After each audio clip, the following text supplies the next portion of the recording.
آج ہم اس سال کے دروازے پر پہنچ چکے ہیں جس کی فضا میں سانس لینا بھی خوف بن جاتا تھا۔ وہ سال جب فتنہ خوارج سانپ کی طرح دوبارہ بلوں سے نکل کر امت کے دلوں میں زہر ٹپکانے لگا تھا، اور دوسری طرف ایک دل تھا علی المرتضیٰ رضی اللہ عنہ کا، جو حق کے بوجھ سے تھکا نہیں تھا مگر اپنی ہی امت کے زخموں سے بار بار لہولہان ہو رہا تھا۔ سوچو وہ کیسا منظر ہوگا جب خلیفہ وقت کو اپنی ہی قوم کے نوجوان کافر کہہ کہہ کر للکارنے لگے تھے، اور وہ شیر خدا جو بدر و احد میں بھی نہیں جھکے تھے خاموشی سے امت کے ٹوٹتے ہوئے حصے جوڑتے رہے۔ آج ہم اسی درد کا پردہ چاک کرنے جا رہے ہیں، اس غضبناک فتنہ کے سیاہ چہرے کو بے نقاب کرنے کے لیے جس نے امت کے دل میں آگ تو بھڑکائی، اور حضرت علی رضی اللہ عنہ جو کہ آسمان کی طرح بلند حوصلوں کے مالک تھے ان کو بھی تنہا کرنے کی سازشیں رچانا شروع کر دیں۔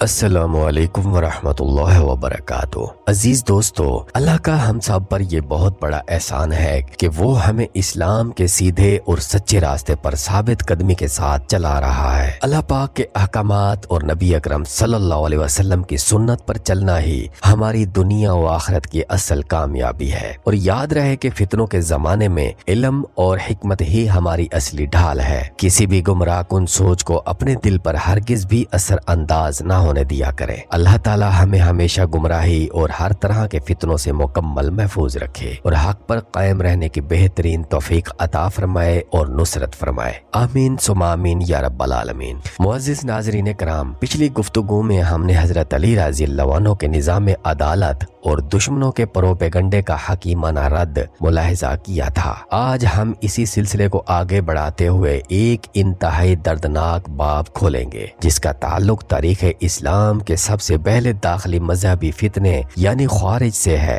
یہ فتنہ خوارج خلافت علی رضی اللہ عنہ کے تیسرے سال میں دوبارہ مضبوطی سے اٹھا تھا، مگر جلیل القدر پیارے صحابی حضرت علی المرتضیٰ رضی اللہ عنہ کی شان بہت اعلیٰ ہے۔ آپ رضی اللہ عنہ کی دیانت، شجاعت اور عظمت قیامت تک ہمارے لیے ایک عظیم نمونہ ہے۔ اسی طرح عظیم صحابی اور مجتہد حضرت معاویہ رضی اللہ عنہ کا مقام بھی بہت بلند ہے۔ آپ کی خدمات دین اسلام کے لیے بہت شاندار اور قابل قدر ہمیشہ رہیں گی۔ اے اہلیان ایمان، ان دونوں ہستیوں کا دل و جان سے احترام کرنا انتہائی ضروری ہے۔ ان کے درمیان ہونے والے اختلافات ہمیں اختلاف کی اخلاقی حدود سکھاتے ہیں۔ معزز ناظرین کرام، خوارج وہ گروہ تھا جو حکمران کے کسی بھی فیصلے کو شریعت کے ظاہری حکم کے مطابق نہ پا کر اسے فوراً کافر قرار دے دیتے تھے۔ حضرت علی رضی اللہ عنہ اور حضرت معاویہ رضی اللہ عنہ کے مابین صلح کے بعد یہ لوگ امیر المومنین رضی اللہ عنہ کو کافر کہہ کر علیحدہ ہو گئے تھے اور پھر دوبارہ اٹھے۔ خلافت علی رضی اللہ عنہ کے تیسرے سال میں ان کی سرگرمیاں کوفہ کے ارد گرد بڑھ گئیں، جس کی وجہ سے عام مسلمانوں کے درمیان بہت زیادہ خوف و انتشار پھیل گیا تھا۔ حضرت علی رضی اللہ عنہ نے ان کے خلاف علم اور حکمت کی بنیاد پر بھرپور جہاد کیا۔ عزیز دوستو، خوارج کا مرکزی پروپیگنڈا یہ تھا کہ وہ قرآن کو حکم مانتے تھے، اور وہ حضرت علی رضی اللہ عنہ کو اس بات پر کافر کہتے تھے کہ آپ نے انسانوں کو تحکیم یعنی کہ فیصلہ کرنے کا حق کیوں دیا جبکہ حکم صرف اللہ تعالیٰ کا ہے۔ حضرت علی رضی اللہ عنہ نے فرمایا، ہاں میں نے قرآن کو ہی اپنا حکم ہمیشہ مانا ہے، مگر فیصلے تو انسان ہی کرتے ہیں جو خدا کی کتاب اور سنت کی روشنی میں کرے۔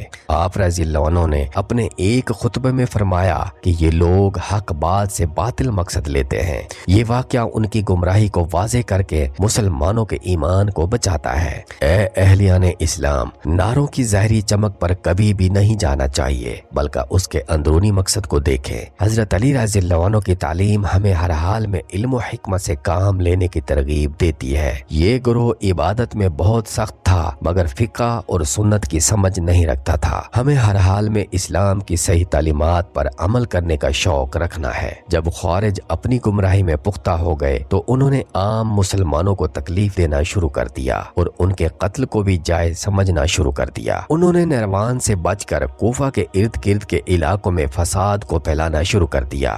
ان کا فتنہ صرف مذہبی نہیں تھا بلکہ ایک سیاسی بغاوت کی صورت اختیار کر گیا۔ حضرت علی رضی اللہ عنہ نے کوشش کی کہ وہ امن و امان کے ساتھ واپس نظام میں آ جائیں، مگر خوارج نے باغیانہ سوچ کو نہ چھوڑا اور فتنہ میں مزید اضافہ کرتے رہے۔ معزز ناظرین کرام، یہ یاد رکھیں کہ فتنہ ہمیشہ چھوٹی سی بات سے شروع ہوتا ہے، پھر یہ آہستہ آہستہ انسان کے جان و مال کے لیے بھی ایک خطرہ بن جاتا ہے۔ حضرت علی رضی اللہ عنہ کو صبر و تحمل اور کوشش ہمیں اتحاد اور امن کی قدر سکھاتی ہے۔ ہمیں چاہیے کہ ہر حال میں فتنہ و فساد اور باہمی نفرت سے دور رہیں۔ صرف حق کے راستے پر مضبوطی سے قائم رہنے والا شخص ہی کامیاب ہوتا ہے۔ امیر المومنین حضرت علی رضی اللہ عنہ نے خارجی گروہ کے رہنما کو ایک تفصیلی خط لکھا۔ اس خط میں آپ نے ان کی غلط فہمیوں اور گمراہی کو واضح طور پر بیان کیا۔ آپ نے ان کو قرآنی دلائل اور پیغمبر اکرم صلی اللہ علیہ وسلم کی سنت سے سمجھانے کی کوشش کی۔ آپ رضی اللہ عنہ نے فرمایا کہ تم لوگ ایسی باتیں کر رہے ہو جو کسی بھی طرح درست نہیں، میرے ساتھ ہو جاؤ، حق اور سچائی کا راستہ تمہارے لیے بہت اچھا ہے۔ اس حکیمانہ نصیحت کا کچھ لوگوں پر اثر ہوا، مگر زیادہ تر لوگ گمراہی پر قائم رہے۔ عزیز دوستو، اگر کسی بھی گمراہ شخص کو ہمیشہ نفرت کی بجائے محبت اور نرمی سے سمجھانا چاہیے، یہی سنت ہے۔ حضرت علی رضی اللہ عنہ کی سیرت ہمیں سکھاتی ہے کہ دین کا معاملہ صرف دلیل سے طے ہو۔ آپ کا اخلاق ہمیں یہ سبق دیتا ہے کہ ہم اپنے مخالفین کو بھی عزت دیں۔ جب خارجیوں نے مسلمانوں کے خلاف فساد اور بغاوت کی انتہا کر دی تو حضرت علی رضی اللہ عنہ نے ان کے خلاف جہاد کا آخری فیصلہ بہت مشکل سے کیا۔ آپ نے مسلمانوں کو خطاب کیا اور فرمایا کہ یہ لوگ حق کے باغی ہیں، ان کے ساتھ جنگ کرنا دراصل مسلمانوں کے امن کو برقرار رکھنے کے لیے ضروری ہے۔ اس فیصلے کے بعد نہروان کے میدان میں ان کے ساتھ ایک آخری جنگ ہوئی تھی۔ اس جنگ نے خارجیوں کے فتنے کو مکمل طور پر دبا دیا تھا اور امن ہوا تھا۔ معزز ناظرین کرام، یہ واقعہ ہمیں امن و امان کی اہمیت سکھاتا ہے اور یہ کہ اگر کوئی گروہ شریعت کے نام پر فساد اور بغاوت پھیلائے تو اس کے خلاف سخت اور فیصلہ کن کارروائی کرنا خلیفہ کا فرض ہے۔ معزز ناظرین کرام، ہم نے دیکھا کہ خارجیوں کا دوبارہ سر اٹھانا امیر المومنین حضرت علی رضی اللہ عنہ کے لیے ایک بہت بڑا داخلی اور دینی چیلنج تھا۔ آپ رضی اللہ عنہ نے علم، دلیل اور آخر میں طاقت سے اس فتنے کو کامیابی سے ختم کیا۔ میرے عزیز مسلمان بھائیوں اور بہنوں، علم دین حاصل کریں اور ہر حال میں قرآن و سنت کی صحیح سمجھ کو اپنا رہنما بنائیں، صرف اسی میں عافیت ہے۔ انشاءاللہ اگلی ویڈیو میں ہم امیر المومنین حضرت علی رضی اللہ عنہ کی خلافت کے بارے میں اگلے موضوع خارج کے فتنہ کی ابتدا پر تفصیل سے گفتگو کریں گے۔ یہ فتنہ کیوں اور کیسے شروع ہوا، ہم اس کے بارے میں مکمل جانیں گے۔ اگر آپ کو ہماری یہ تاریخی اور ایمان افروز گفتگو اچھی لگی ہے تو براہ کرم اس ویڈیو کو لائک کریں اور اسے اپنے تمام دوستوں کے ساتھ ضرور شیئر کریں۔ چینل حق آواز اردو کو سبسکرائب کر کے ہمارے اس عظیم مقصد کا حصہ بنیں۔ آپ کا تعاون ہی ہمارے اس عظیم دینی اور علمی خدمت کی اہم بنیاد ہے۔ والسلام علیکم ورحمۃ اللہ وبرکاتہ۔